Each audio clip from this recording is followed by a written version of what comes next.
চাবৰ ৰহমৰীয়াত ব্ৰহ্মপুত্ৰৰ খহনীয়া অটুৱাই লৈ গ'ল জিঅ'বেগ। বৰতিচুক লিটিংগাঁও সংযোগী জিঅ'বেগ প্ৰকল্পত খহনীয়া আৰম্ভ হোৱাত এতিয়া চিন্তিত হৈ পৰিছে ৰহমৰীয়াবাসী। জলসম্পদ বিভাগৰ গাফিলতিৰ বাবে এনেদৰে খহনীয়াত জিঅ'বেগ জাহ যোৱাৰ অভিযোগ উত্থাপন কৰিছে নৈপৰীয়াই। বিভাগীয় কৰ্তৃপক্ষক অৱগত কৰোৱাৰ পিছতো কোনো ধৰণৰ ব্যৱস্থা গ্ৰহণ নকৰাৰো অভিযোগ উত্থাপন কৰিছে নৈপৰীয়া ৰাইজে। আৰু এই সন্দৰ্ভত সবিশেষ জনাব বিশ্বজিৎ ফুকনে। হয়, মই এই মুহূৰ্তত উপস্থিত আছো ৰহমৰীয়াত।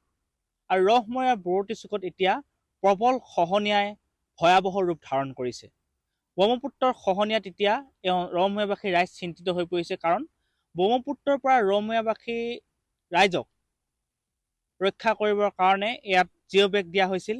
কোটি কোটি টকাৰ জিঅ'বেগৰ কাম হৈছিল, কিন্তু তাৰ পিছত শেহতীয়াকৈ এতিয়া বাৰিষাৰ পিছতে এতিয়া খহনীয়াই ভয়াৱহ ৰূপ লৈছে আৰু এই যি জিঅ'বেগসমূহ প্ৰায় খহনীয়াত উটি গৈছে, যাৰ ফলত এতিয়া ৰহমৰীয়াবাসী ৰাইজ চিন্তিত হৈ পৰা পৰিলক্ষিত হৈছে। আৰু লগতে ৰহমৰীয়াত যি জিঅ'বেগৰ কাম হৈছিল, সেই কামত ব্যাপক অনিয়ম আৰু দুৰ্নীতি সংঘটিত হোৱা ৰাইজে অভিযোগ উত্থাপন কৰিছে। আৰু জিঅ'বেগসমূহত যিসমূহ ৰছী দিয়া হৈছিল, সেই ৰছীসমূহ এতিয়া পচি গৈছে আৰু পচাৰ ফলত এতিয়া খহনীয়াই আৰু ভয়াৱহ ৰূপ লৈছে। বেগসমূহ উটি গৈছে।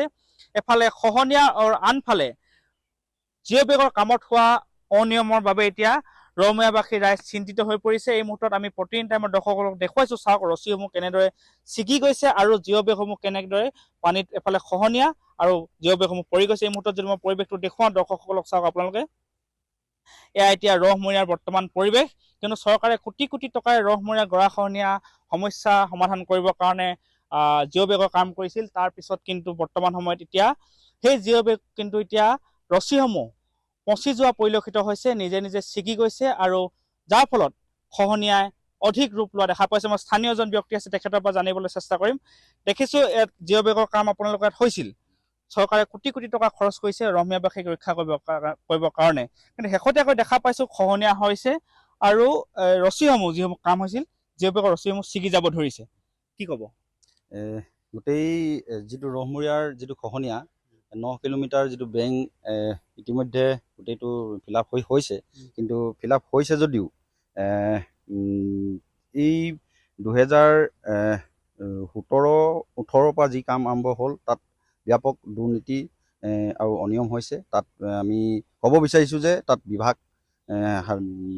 বিভাগ মানে জড়িত আছে বুলি আমি ক'ব বিচাৰিছোঁ, যিহেতু আমি ইয়াত দেখা পাইছোঁ যিবিলাক টকীৰ কাৰণে ৰছীৰ যিবিলাক মানে বাকচ দিয়া হৈছিল, এইবিলাক ইতিমধ্যে 2-3 বছৰতে ছিগি গৈছে।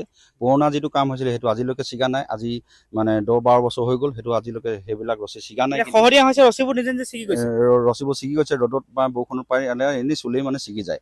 আৰু তাৰ উপৰিও মানে যিবিলাক বেগ আহিছে, বেগো মানে 2 নম্বৰ আহিছে। গতিকে সেইকাৰণে এইটো গোটেই কামটো অনিয়ম আৰু দুৰ্নীতিয়ে গোটেই ভৰপূৰ হৈ আছে বুলি আমি ক'ব বিচাৰিছোঁ। সেইবাবে আমি জিলা প্ৰশাসন, জলসম্পদ মন্ত্ৰী, মুখ্যমন্ত্ৰীক আমি অনুৰোধ জনাইছোঁ, ৰহমৰীয়াবাসী ৰাইজে দাবী জনাইছোঁ, এই গোটেই ব্যৱস্থাটোত বিভাগৰ তদন্ত হ'ব লাগিব, তেতিয়াহে মানে উচিত দুখীয়ে শাস্তি পাব বুলি আমি ক'ব বিচাৰিছোঁ। দেখা পোৱা গৈছিল ৰহমৰীয়া বিশ্বজিৎ ফুকন, আপোনাক এই মুহূৰ্তত ধন্যবাদ জ্ঞাপন কৰিছোঁ এই সন্দৰ্ভত সবিশেষ জনোৱাৰ বাবে।